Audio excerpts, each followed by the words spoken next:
Hey guys, it's your family here. I'm going to be reading Chapter 4 of Sunset of Furmankind. Second time through, I may have gone through about a week of school since the last part, but the first week's the hardest, so, that's not true, it's the last week that's the hardest. Anyway, they're all hard in bed. Anyway, we're reading Chapter 4, All God's Creations. To Brian Barrett, the days leading up to his execution came and went without distinction. He had no calendar in his cell, and he no longer asked the date from the guards. He did not sit idle, however. Determined not to make himself the victim of a deranged animal, Barrett began picking fights with the most dangerous men that he could find within the prison population. Within the first week of Harper's visit, Barrett had assaulted 7 men, but his plans did not go as well as he had hoped. He had sustained injuries in his efforts, but none was life-threatening. His wounds were easily treated with modern medical techniques, so he determined to put more effort into each brawl he began. A month closer to his execution date, Barrett was in solitary confinement on suicide watch. He had not yet been confined to wearing a straitjacket, but his high-ceiling room was padded and well lit. When he was not sleeping, he simply stared up at the monitoring camera well out of reach and waited for his meals. The hours and days flowed into one another, his once sharp mind becoming numb to the boredom and fatigue. Then, a week away from the end of his existence, he was called out of his solitary cell in the basement of the prison complex, bound by chains with manacles atop his arms and legs, and escorted through the halls of death row between a team of 8 armed guards. An inmate with a low forehead and cauliflower ears jeered through the bars of his cell, making violent threats towards him. His words were mumbled through the bandages wrapped around the lower half of his face, the result of Barrett's previous attempt to entice the man into a fight. Barrett pretended to stumble on his ankle chains and purposely maneuvered himself near the man's cell with his head down. In a flash, a thick arm flashed around between the iron bars and wrapped itself around Barrett's throat. The guards sprang into action to beat off the man with shouts and the butts of their rifles, but his arms held fast in an effort to crush the windpipe within his clutches. Before any permanent damage could be done, however, the guards struck the inmate's injured jaw. The man howled in agony and released the struggling Barrett, who collapsed to the floor, his lungs heaving to replenish their air supply. 2 of the guards hoisted Barrett to his feet, and Crane leaned in close to the gasping man while the inmate with the cauliflower ear stumbled back to his bunk. "Nice try, Barrett," the man sneered, "but you'll not get off that easy. If you want to die so badly, just wait your turn. You only have another 6 days until your execution." Barrett swallowed with difficulty and then gathered enough spit to put in the guard's face as his reply. The man cursed, wiping off the spittle, but only brushed it off onto Barrett's orange coveralls. "Come on," Crane growled. "You don't deserve this visit, but I have my orders." "Who is it?" Barrett asked in a raspy voice. "Harper?" "No, you're going to see the preacher. Courtesy of the warden." "Back to my cell," Barrett gasped after a hard swallow. "Don't want a preacher." The guards continued to drag him along the corridor. "You don't have a say in the matter," another guard told him. "You'll go back to your padded room after he's done saving your soul." Barrett growled as well as his constricted throat would allow, but said nothing more. His entire entourage passed through a set of sliding doors into the next room, and then turned a corner into a brighter corridor lined with black and white checkered floor tiles. "Prisoner 374937 is here to meet his visitor," said one of the lead guards. "Cubicle 7, he stated in monotone, turning to thumb his print against the pad beside the door. He punched a code into the adjacent screen, and then the door slid aside for them. Barrett was taken along a familiar long row of thick, transparent cubicles. Due to his recent violent tendencies towards the inmates, the room was currently unoccupied, save for one plastic chair. As the prisoner was taken to his seat, a well-dressed man in a dark brown suit and amber set of ties in the latest fashion stood up to greet him from the opposite side of a glass steel partition. Several guards stood by with their firearms aimed at Barrett's head of rusty red hair, while another knelt down to lock his leg chains to an iron ring embedded in the floor beneath the small tabletop. Barrett waited until the guards had retreated before he sat down hard in the plastic chair beneath him. Satisfied that the prisoner remained peaceful, the armed entourage left him alone with his visitor. Barrett put his arms up on the counter ledge and put his head down upon them. The visitor tapped on the glass, and Barrett looked up at him through bleary eyes. "What do you want?" he mumbled.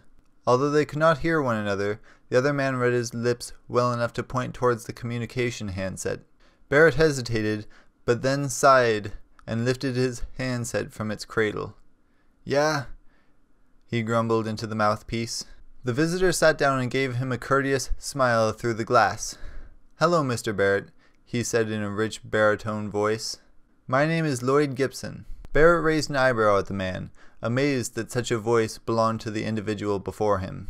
Gibson was fully as tall as himself, having thick arms beneath shoulders so wide that a linebacker would be proud to possess. His dark hair was trimmed short, but long sideburns traced down his cheeks and connected across his upper lip with a thick mustache. His face and hands were weathered and tanned, and he was as solid as any fighter Barrett had ever seen. The man looked out of place in a suit and ties. "You don't look like a priest," Barrett mumbled. "No, sir, I am not a priest," Gibson replied. "Up until recently, I was a deep-sea fisherman by trade, but saved from sin by the grace of God. I was told you had a lot of free time on your hands and thought this might be a good opportunity to visit with you." Barrett rubbed his throat, the wrist manacles clanking against the countertop. He swallowed to get some feeling back in his vocal cords, and then sat up in his chair. "Can't talk much," he said in a raspy voice. "Someone's just tried to throttle me." Gibson frowned but nodded. "In that case, I'll try and do enough talking for us both." "Go ahead. I have nowhere to go." "Mr. Barrett, I know about your crime and conviction, as well as your refusal to an offer by the court for an alternate to execution." Barrett merely stared back at him impassively, neither confirming nor denying his words. "I know that many people share your attitude towards furs, but whether or not they have fur or bare skin, they are men. We have come a long way in the past century to put our prejudice behind us, so I fail to understand this attitude." Barrett swallowed and rubbed his throat again. "Did you know that all dogs were descended from wolves?" he asked. Gibson blinked at this non sequitur, but nodded. "I have heard this theory, yes." "Although they began as wolves, there are now many kinds of dogs, all shaped over the ages to the whim of their breeders, but they are all still variations of wolves, just as all various races of men are still men. Dogs can only mate to make more puppies, just as men and women can only mate to make babies." He paused to clear his throat. He was talking more than he had anticipated. "A dog humping a woman is not going to produce a baby, or a puppy, so tell me, what is a fur? It is neither natural nor native to the earth, yet you are trying to make them as part of us, even trying to give them the same rights. Not even our dogs and cats have their rights, Mr. Gibson." "Furs may seem unnatural and an abomination to you, but they are still God's creations." "Mr. Gibson, I may not be a Christian, but I do believe in God. I can't see a man tampering with his creation to merge humans and animals as being something blessed. Man was always meant to rule over animals, but merging with animals and men did not raise their status. It only lowers the men who allowed themselves to be ruined." Gibson gave the prisoner a momentary frown. "Even if you placed the furs down on level with common critters," he said, "God has long used animals for his purposes, some of them even talking with men." "I don't remember talking animals mentioned in the Bible," Barrett huffed. "The serpent in the Garden of Eden spoke with Eve, and although the snake was later cursed, its speaking did not surprise her. It is conceivable that other animals spoke with those first humans as well. It was only after the fall of man that talking animals were only seen when used of God, such as the time Balaam's donkey turned and spoke to him, warning of an angel of the Lord who was waiting to kill the man if he did not change his ways." "You made that up." "Number 22, verse 21 through 34. Gibson replied automatically. I can make sure you're supplied with a Bible if you wish to look it up. Barrett sighed and rubbed his throat again, wishing he had something to drink. I had one of those free Gideon Bibles before I got myself thrown in solitary, he replied. I read through it some, but they're only just stories. Gibson smiled at him. I don't agree with you, but let me tell you a story, he said, resting his arm upon the counter on his side of the partition. 5 years ago, I was just a king crab fisherman on the SS Huzo Akuda, near the Dutch harbor of Alaska. It was a hard and rugged life, but I always enjoyed the sea and hard work. When we put into port to unload our catch, the captain informed us that we would be taking on a new mate for training and experience in preparation for colonization of a new discovered world that was 90% seawater.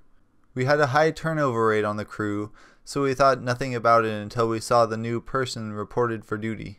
Rudolph Hutton had just finished the training that follows the transformation process and needed the experience that we could give him. There was a fair amount of prejudice on the ship, and I'm sure the captain received numerous complaints about the fuzzy greenhorn's presence, but over time, Rudy proved himself a capable member of the crew. He had expected the treatment he got from the crew, and although we did not make it easy for him at times, he took it all with grace. During his second month with us, a worn crane cable on the working deck snapped and a 700-pound trap pot swung free in the ocean swells and slammed into me. Fortunately, it was only a glancing blow, but it broke my left leg in 2 places. Rudy got me below deck and tended to me as well as any other man on board. We were on our second day out and the captain refused to take me back to port, so I was confined to my bunk for the duration of the voyage. During his time off shift, Rudy kept me company and we became friends. Barrett snorted. Do I really need to hear about how you trained a bear to catch king crab in Alaska and made him your pet? Gibson frowned at the interruption, but then continued as if Barrett had not spoken. I was out of commission for that trip out, and although we had medical insurance benefits, I did not earn my part of the haul since I was doing no actual work. I was in a surly mood, and even though I had berated Rudy with the rest of the crew at first, it took some time before I realized that he was no different from the rest of us. Although he now wore a permanent fur coat and had different hands than mine, he still possessed the mind and soul of a man he had always been. Barrett opened his mouth for a sarcastic remark, but Gibson continued, not giving him the chance to interject. Rudy and I became friends, and after a while, he started telling me about his beliefs. Rudy had been a Christian for several years and wanted to share his experiences with me. I was reluctant to hear what he had to say, but I was a captive audience and eventually began to listen to what he had to say. Are you trying to convert me? Barrett growled. Believe it or not, that was not my intention for telling this story, Gibson replied patiently. Okay, what is your purpose for this? I'm not really interested. My intention was to show you that whether you call them human or Furman, they are still the men and women that God created. Yes, the Furmankind process changed their outward appearance, but that can be considered nothing more than the reconstructive and replacement surgeries we have been doing over the past century.